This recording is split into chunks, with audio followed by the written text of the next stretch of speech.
हर शख्स इसका इदराक कर रहा है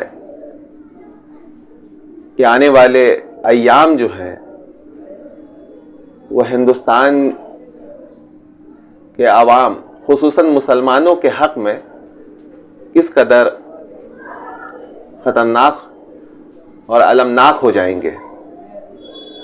बीजेपी जब से हुकूमत में आई है, ख़ास तौर से मोदी की क़यादत में,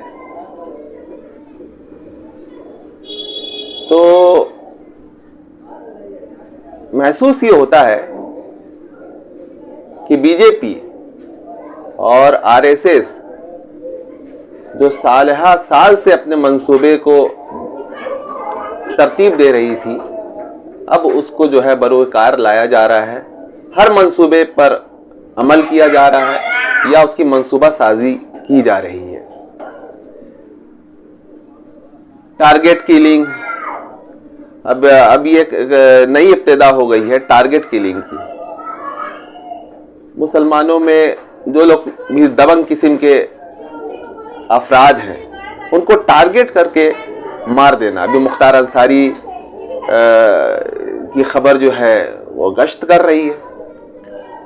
अब वो तो सिर्फ वो कमेटी बना दी गई जांच, ये वो सब एक दिखावा है, लेकिन लोगों को इसका भरपूर अंदाजा है कि ये क्या हो रहा है।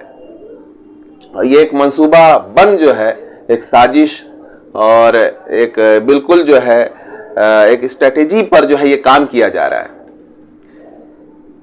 अरसा हयात तंग होने वाला है, ख़ास तौर से मुसलमानों पर, क्योंकि ये लोग जो हैं ये बिल्कुल एक मंसूबा के तहत काम कर रहे हैं।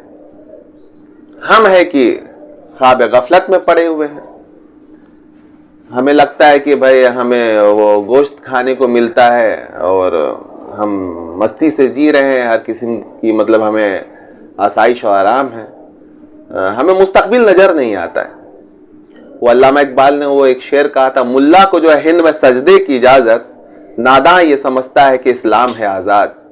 ये आज से तकरीबन 80-90 साल पहले शायर मशरिक ने ये जो बात कही थी, बस यूं ही कह दी थी। उनकी दूरबीनी देखिए, उनकी फिरासत देखिए कि वो कहाँ तक देख पाए थे, जिसका आज मुजाहरा हो रहा है। और हम में से हर शख्स जो है इसका इदराक कर रहा है कि हम जो है अब किस दौर में दाखिल हो रहे हैं और हमारे लिए जो है ज़िंदगी किस कदर जो है मुश्किल होने वाली है।